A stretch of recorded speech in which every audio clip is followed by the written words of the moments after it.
if I'm selling to a huge 7-figure multi-year as the person selling new business tiny clinics. And the only thing that's different is, their OTE is this and my OTE is this. And I remember even as a young sales professional being like, that doesn't feel like it should happen. Like it's totally different selling strategies and efforts and styles.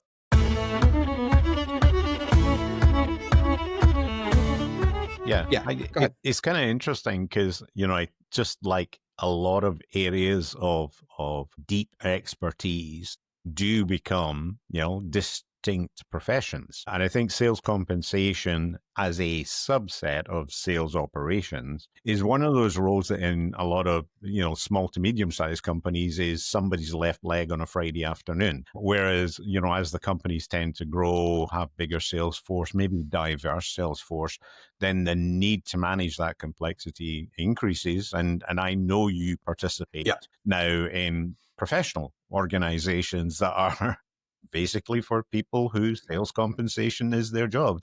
Tell us a little bit about that community, and when you tend to see them, sort of like appear in different sized organizations. Excellent question. So if I talk a little bit about sort of like how I got more involved, I serve on a faculty position. I actually teach a variable pay class for an organization called World at Work that does certifications for total rewards broadly. So sales comp happens to be one of those areas, as well as broad-based compensation. And I kind of really got more heavily involved in that during COVID, as well as sort of building my personal brand and doing more like that content. In terms of when these jobs show up, it is a lot, like you said, in a sales ops world that even I would say nearly billion-dollar companies have minimal sales comp expertise associated with them, because you'll have someone who might be the person who's accountable for design,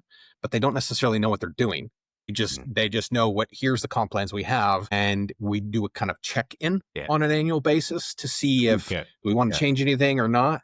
And then finance will set the targets based on whatever the business is telling them to do, not necessarily whether or not it's capable of being achieved or it's productively meaningful or anything like that.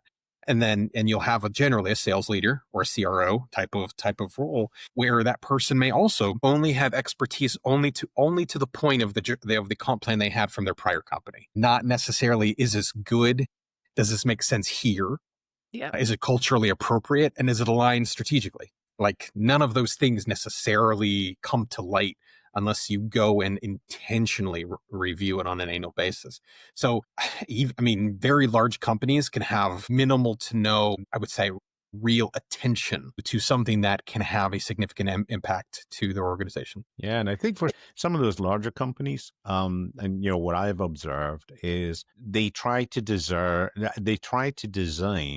a vanilla comp plan when they've actually got very varied product-oriented sales groups inside. And actually the design of that comp plan may be great for a 7-figure target deal, but actually for a 5-figure target deal is completely inappropriate and doesn't actually align with the behavior that you're trying to get from the salespeople.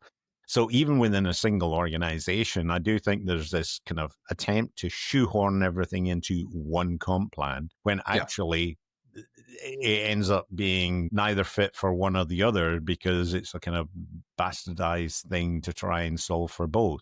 Is that something you've seen? Oh, absolutely. And then this is like a gradient of extremes where we have organizations who really only want to have like one comp plan and everybody gets it. Right. And then you have every single person has an individual comp plan. And neither one of those are good things. And so finding these somewhere along the spectrum of this is ideal. Yeah. And what I sort of line up with is the job content. So it's a very HR answer here, but really, what are the underlying differentiations? These are daily responsibilities that are different from job to job. So if we have 15 jobs, ideally we don't have 15 comp plans. right? But probably you'd have different aspects of the coverage model that need to be positively reinforced in a very particular way, differently, because execution looks differently based on the way you have a portfolio of offerings. Even if you sold the same thing, as soon as you sell it in different segments, geographies, customers, you name it, right? Price points, subscription models, et cetera, you're probably going to have something that's a little different, even if it's as simple as inside sales needs to be paid differently than field sales. And then we have all these kind of cuts, if you will, that should be something that is incentivized differently. And it does go along with total target cash as well for the job, because not everyone should be paid the same way either. 100% agree. I've been at a company before where they were like, don't share your comp plans because they're all different. And then, you chat with your buddies and Worst they've kept chatted secret. with, everyone talks, everyone compares. And then you look and you're like, yeah, you're getting 7% for that. I'm getting 10%, but we do the same thing in the same territory. Okay. And then I've been on the flip where I've been paid the exact same amount if I'm selling to a huge 7-figure multi-year as the person selling new business tiny clinics. And the only thing that's different is, their OTE is this and my OTE is this. And I remember even as a young sales professional being like, that doesn't feel like it should happen.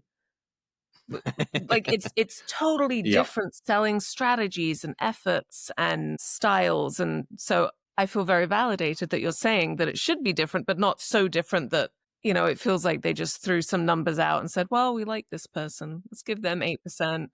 We kind of think this person can sell more of that. And I have seen that before where I worked with one organization that was so very focused on equality, because it really wasn't equity, it was equality amongst the sales population, that they gave everybody the same comp plan. So same base, same variable, same commission rate, to the point of it watering down everything because they had different jobs.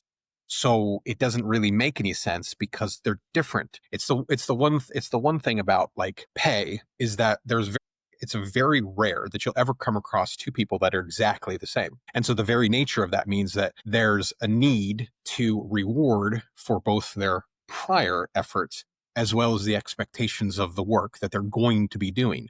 These are two things that we account for when we structure compensation in some capacity, which means we are allowing ourselves a reason for differentiation of pay. But there's got to be a reason for it, of course, right? It's just one of those things. An organization has to do its homework in order to justify differentiation. This is a Haverin Best Bit, an excerpt from a full podcast episode. If you'd like to listen to that podcast episode, there'll be a link at the end here, or you can visit our channel. Alternatively, just browse this playlist and you'll find more best bits to enlighten and entertain. Keep Haverin.